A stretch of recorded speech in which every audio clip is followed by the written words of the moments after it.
के पहले का एक पीआईएल यहाँ पे था 1 जून का, और उसके अंदर कोर्ट ने बोला है कि sanctity of the exam is compromised, और उसके अंदर उन्होंने ये बोला है। तो पर ये जो मुद्दा 1 जून का था, ये सिर्फ पेपर नंबर अंदर ग्रेस मार्क्स की बात नहीं हुई इस मुद्दे के अंदर।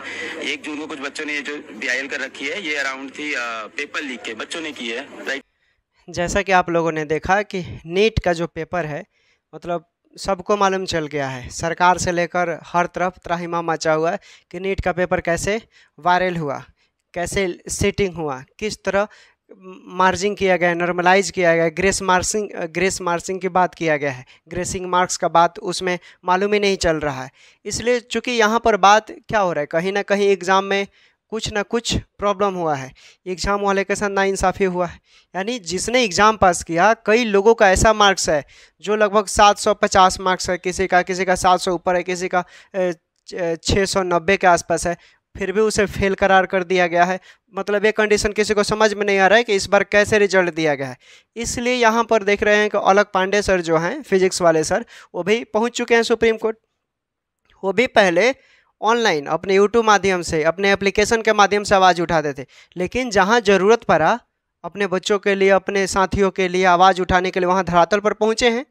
तो अब उनको कोई यूट्यूबर नहीं बोल सकता है, और ना ही उनको कुछ कोई बोल सकता है। क्यों? क्योंकि वो धरातल पर पहुंच चुके हैं, और पहुंचकर वहां पर उनका केस भी लिस्टिंग हो चुका है, और कल उनके केस का हियरिंग भी है, ठीक। और उसमें पहले से एक पीआईएल हुआ है, पब्लिक इंटरेस्ट लिटिगेशन। इसमें क्या होता है कि अगर आप कोई एग्ज़ाम देते हैं, उसमें पास कर जाते हैं, आपका नंबर भी अच्छा खासा आया हुआ है, और लगता है कि आपके साथ इस दुराचार किया गया है एग्ज़ाम में, आपके मार्क्स के साथ आपको सफल करार नहीं दिया जाता, फिर भी आप सफल है, तो वहाँ पर आप पीआईएल दर्ज करेंगे, जैसे कि नीट एमबीबीएस वालों ने किया है, और इसके तहत उन लोगों को बहुत बेनिफिट मिलेगा।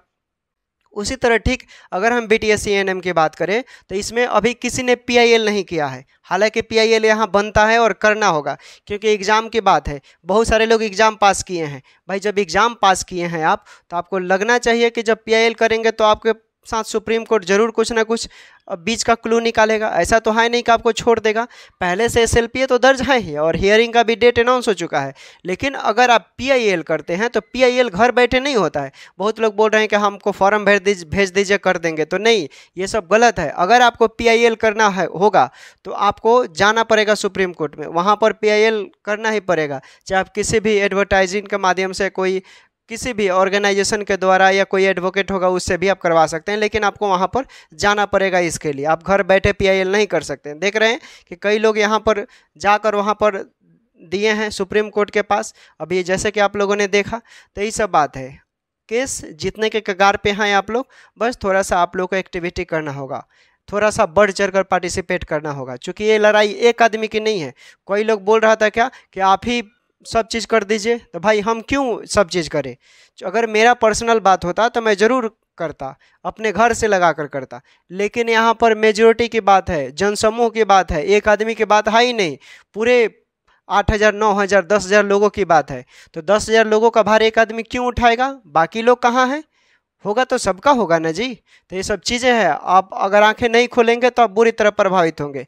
कोई आपको बोलने भी नहीं आएगा, क्योंकि सभी लोग देख रहे हैं कि अब धीरे धीरे क्या हो रहे हैं। अब किसी का जीएनएम का एग्ज़ाम का डेट अनाउंस हो गया है, किसी का क्लास चालू हो चुका है, क्लास करना बहुत ही अनिवार्य हो चुका है। तो ये सब चीज़ें हैं। तो बहुत लोग अब आपको खुद से ही जागना पड़ेगा। कोई अब जैसे कि लोग फ्री थे पहले, तो वो लोग सब समय दे रहा था, लेकिन अब उतना समय कोई नहीं दे पाएगा, क्योंकि आपको मालूम है कि जीएनएम का भी एग्ज़ाम होने वाला है। मतलब हो सकता है लास्ट में या अगले महीने एग्ज़ाम हो, तो सबको अपना पढ़ाई लिखाई छोड़कर इसमें जितना हुआ उतना योगदान दिया। अब आप लोगों को खुद बढ़ चढ़कर पार्टिसिपेट करना होगा, बढ़ चढ़कर हिस्सा लेना होगा, और ये सब चीज़ों को करना भी होगा, तभी आप केस जीतेंगे। जैसा कि एडवोकेट साहब ने भी अपना स्टेटमेंट दिया नीट को लेकर। तो ये सब चीज़ें आप लोग आगे आइए, आसानी से आप लोगों का केस में बेनिफिट मिलेगा और आसानी से जीतेंगे आप लोग। जिताने वाला एक ही व्यक्ति होगा, इंडिया के टॉप मोस्ट लॉयर, बाकी और कोई आपको जितवा नहीं सकता है। बार बार बोल रहे हैं, इसलिए आपकी संख्या ज़्यादा होगी।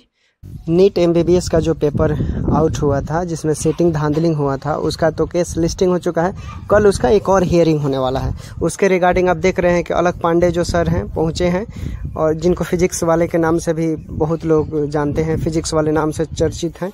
इसमें समझने वाली बात यह है कि देखिए यहाँ पर PIL पब्लिक इंटरेस्ट लिटिगेशन हुआ है। और ये जब एग्ज़ाम में धांधलिंग होता है, एग्ज़ाम पास वालों के साथ नाइंसाफ़ी होती है, उनके साथ दुराचार किया जाता है, तो PIL लगाया जाता है। और सुप्रीम कोर्ट PIL में काफ़ी हद तक अपने फैसले को बरकरार। यहाँ पे था 1 जून का, और उसके अंदर कोर्ट ने बोला है कि sanctity of the exam is compromised, और उसके अंदर उन्होंने ये बोला है तो पर ये जो मुद्दा 1 जून का था, ये सिर्फ पेपर लीक का था, क्योंकि रिजल्ट आए नहीं थे, तो इसके अंदर ग्रेस मार्क्स की बात नहीं हुई इस मुद्दे के अंदर। 1 जून को कुछ बच्चों ने ये जो BIL कर रखी है, ये अराउंड थी पेपर लीक के, बच्चों ने की है, राइट सर। तो पेपर लीक की थी, तो उस पर जो अंदर बोला गया, कोर्ट नंबर 12 में केस था, तो वहाँ पे बोला गया कि sanctity of exam is compromised, कि एग्जाम की जो पूजनीय स्थिति है उसमें कहीं ना कहीं कुछ इश्यूज हो सकते हैं, और NTA से इसके लिए एक ऑफिशियल जवाब मांगा है, और बोला है कि 8 जुलाई को आगे इसको देखेंगे। हमारा मुद्दा अभी हमारा जो इशू है वो अभी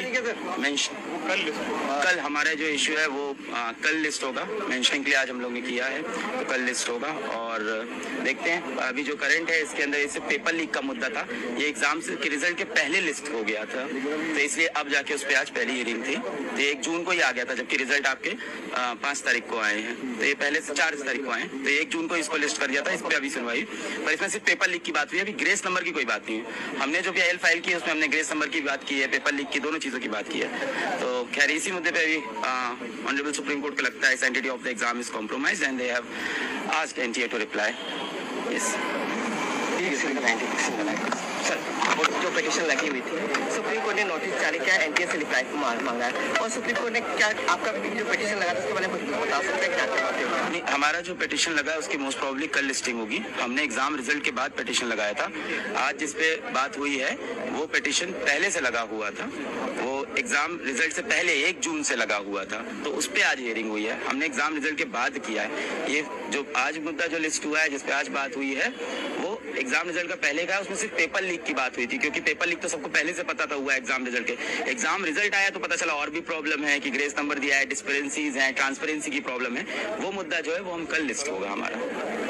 तो क्या उम्मीद है सुप्रीम कोर्ट से? आज तो सुप्रीम कोर्ट ने कोई राहत दे दिया, काउंसलिंग कंटिन्यू? बिल्कुल नहीं, बिल्कुल राहत, इस चीज में कोई राहत नहीं। उन्होंने बोला नहीं हम काउंसलिंग को होल्ड पे नहीं डालेंगे, पर NTA से जवाब मांगा है। उन्होंने जो ये बोला है sanctity of the exam is compromised, ये दिखा रहा है कि हाँ कहीं ना कहीं एग्जाम की जो पूजनीय स्थिति थी उसमें कोई कॉम्प्रोमाइजेशन हुआ है, और NTA से एक ऑफिशियल जवाब मांगा है, पर ये मुद्दा सिर्फ पेपर लीक के बारे में। Number 1 ऐसे भी हो चुका है. So what we have told the court that there is a very clear issue here. The thing is, since the matter was not listed before the court today, the court has only said आप registry में mention करके इसको list करा दीजिए. So I think by tomorrow the matter should be listed.